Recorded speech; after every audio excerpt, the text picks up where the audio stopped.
रेगिस्तान, जहाँ हुआ भी खामोश हो जाती है और रीत हर राज को अपने सीने में छिपा लेती है। इसी खामोशी को तोड़ती है एक तन्हा लड़की, साइमा, जो अपने टूटे हुए दिल के साथ उस सुनसान मकाम तक जा पहुंची। सामने एक पुराना कुचे मिट्टी का मकान था, जहां एक बूढ़ा साधु अकेला रहा करता था। साइमा ने दरवाजा खटखटाया, साधु ने दरवाजा खोला और एक थकी हुई, प्यासी खूबसूरत लड़की को अपने सामने खड़ा पाया। साधु ने उसे पानी पिलाया, कुछ खाने को दिया और आराम करने को कहा। लेकिन उस रात उस रेगिस्तान में जो कुछ हुआ, उसने सब कुछ बदल कर रख दिया। आखिर वो साधु कौन था और साइमा किस तकदीर के धागे को थामे वहां तक पहुंची थी? जानने के लिए कहानी को आखिर तक जरूर देखिए। और अगर आपको ऐसी पुरसरार और जज्बाती कहानियां पसंद हैं तो बिलाल वॉइस ट्यूब को अभी सब्सक्राइब करें। बगदाद के एक सुनसान रेगिस्तान में, जहां रेत के तूफान अक्सर आसमान को धंधला देते, वहां एक कुचा मिट्टी का घर तन्हा खड़ा था। इस घर में रहता था फकीर बाबा ज़हूर शाह। उसकी उम्र का कोई अंदाजा नहीं लगा सकता था, मगर उसके चेहरे की झरियां और सफेद रेशमी दाढ़ी इसके तजर्बात की गवाही देती थीं। एक दिन की बात है, जब ज़हूर शाह सहन में बैठा था तो सिरे तोड़ती दिखाई दी, जैसे कोई आंधी चली हो। मगर वो आंधी नहीं थी, बल्कि एक नौजवान लड़की रेत पर चलती हुई उस मिट्टी के घर की तरफ आ रही थी। उसका लिबास धूल से उठा हुआ था, चेहरा पसीने और थिकन से चौर। उसका नाम था साइमा। वो रास्ता भटक चुकी थी और शदीद प्यास व भूख में मुब्तला थी। उसकी आंखों में घबराहट और लबों पर बेबसी थी। बाबा ज़हूर शाह ने उसे आते देखा तो अपनी लाठी के सहारे उठ खड़ा हुआ।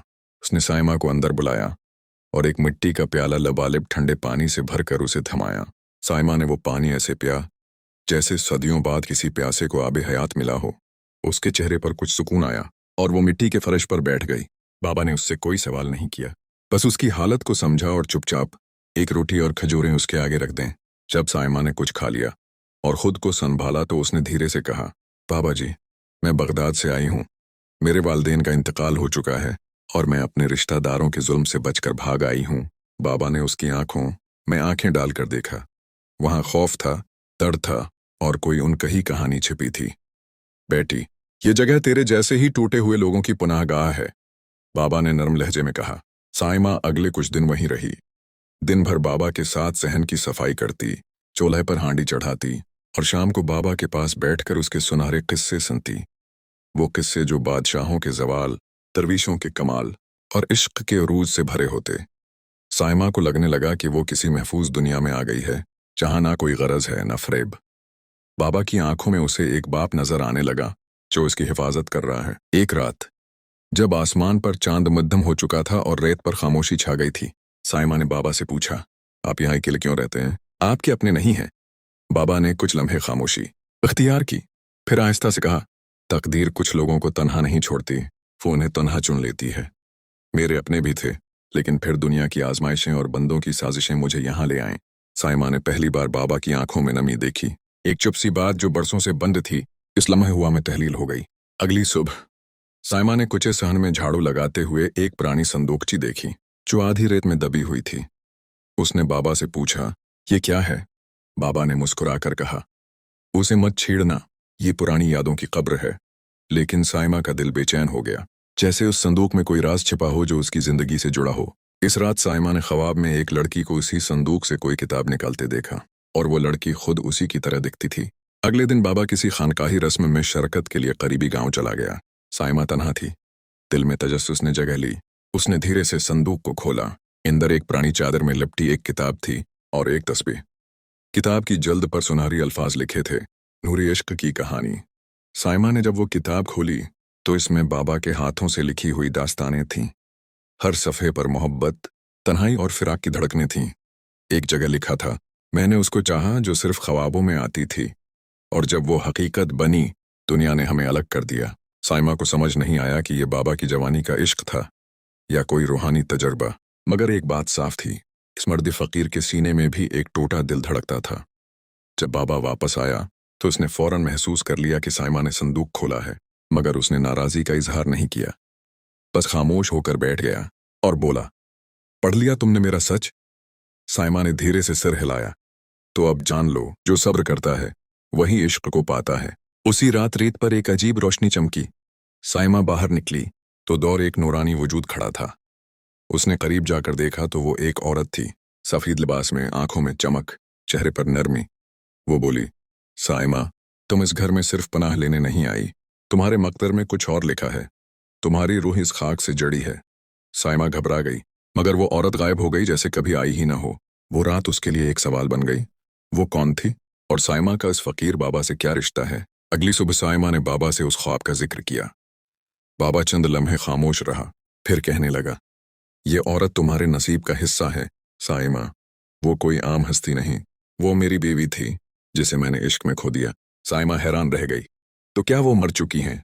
बाबा ने गर्दन झुकाते हुए कहा, नहीं, वो जिंदा है, मगर वक्त ने हमें इस तरह जदा किया जैसे रेगिस्तान में हुआ जरे जदा कर देती है। साइमा अब समझने लगी थी कि वो फकीर सिर्फ इबादत गुजार नहीं, बल्कि एक बिखरी हुई दास्तान है। चंद दिन बाद सहरा में शदीद आंधी आई। खीमे उड़ गए, मट्टी हर समत फैल गई। दरवाजे बंद होने के बावजूद साइमा के कमरे में एक खफीफ सी सरगोशी सुनाई दी। जब रीत मुकम्मल हो जाए राज खुल जाएगा। साइमा लर्ज गई। उसने बाबा को बताया तो बाबा के चेहरे पर खौफ की झलक नजर आई। ये वो निशानियां हैं जिनका जिक्र बरसों पहले उस किताब में क्या गया था। तुम इस जगह को बीदार कर रही हो साइमा, और जब माजी जागता है वो सिर्फ सच लाता है, सुकून नहीं। इसी रात साइमा को दोबारा वही औरत ख्वाब में आई, मगर अब वो रो रही थी। उसने साइमा का हाथ पकड़कर कहा, बाबा को माफ कर देना, उसने मुझे बचाने के लिए वो कुर्बानी दी जिसका कोई तसव्वुर नहीं कर सकता। साइमा ने बेचैनी से पूछा, क्या कुर्बानी? मगर औरत गायब हो गई। जब साइमा नींद से जागी तो इसकी हथेली पर एक तस्बीह रखी हुई थी, वही जो उसने किताब के साथ देखी थी, मगर अब वो चमक रही थी जैसे अंदर से कोई रोशनी फूट रही हो। साइमा ने तस्बीह बाबा को दिखाई।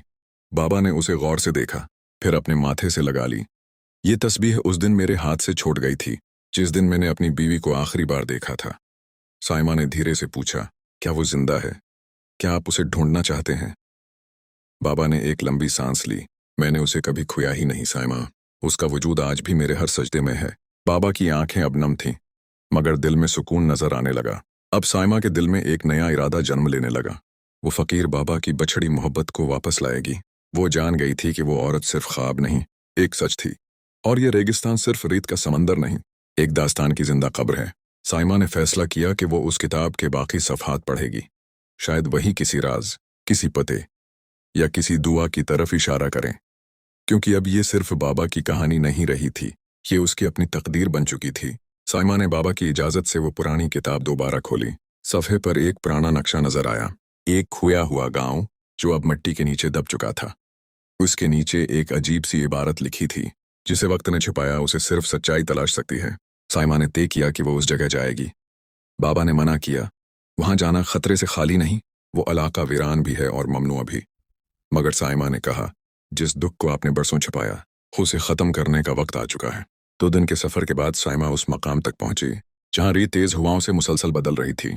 मगर जैसे ही उसने किताब से निकला हुआ तावीज़ ज़मीन पर रखा, हवा थम गई।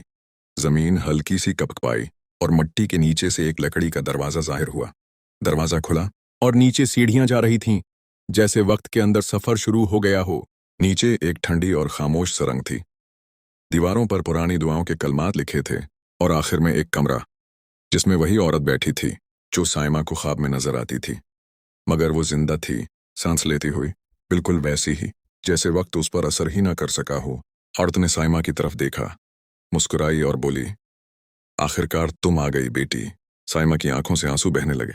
आप कौन हैं? मैं वो हूं जिसे बाबा ने अपनी मोहब्बत की खातिर वक्त से जदा कर दिया। औरत ने बताया कि फकीर बाबा ने बरसों पहले एक काले जादूगर से टक्कर ली थी, जिसने बदला लेने के लिए उसकी बीवी को वक्त से कैद कर दिया।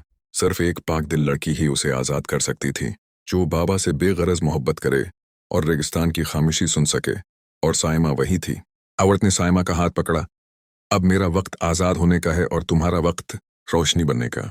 जैसे ही साइमा ने दुआ पढ़ी, कमरा रोशनी से भर गया। औरत की आंखों में सुकून आ गया और वो आहिस्ता आहिस्ता रोशनी में तहलील हो गई। जब साइमा बाहर आई, फकीर बाबा उसका इंतजार कर रहे थे। साइमा ने खामोशी से उनकी हथेली पर वही तस्बीह रखी। बाबा की आंखों से आंसू बहे, मगर चेहरे पर वो सुकून था जो बरसों बाद लौटा हो। बाबा ने आहिस्ता से कहा, तुमने सिर्फ मुझे नहीं, मेरी रूह को आज़ाद किया है। साइमा मुस्कुराई और बोली, कुछ कहानियां रेत में छिप जाती हैं, लेकिन जब सच जागता है रेगिस्तान भी गवाह बन जाता है। जब इश्क सच्चा हो, वक्त भी कैद टूटने देता है। अगर आपको ये कहानी दिल से लगी हो तो बिलाल वॉइस ट्यूब को सब्सक्राइब करें, वीडियो को लाइक करें, कमेंट करें, और ऐसी ही रूह को छू जाने वाली कहानियों के लिए हमारे साथ जुड़े रहें।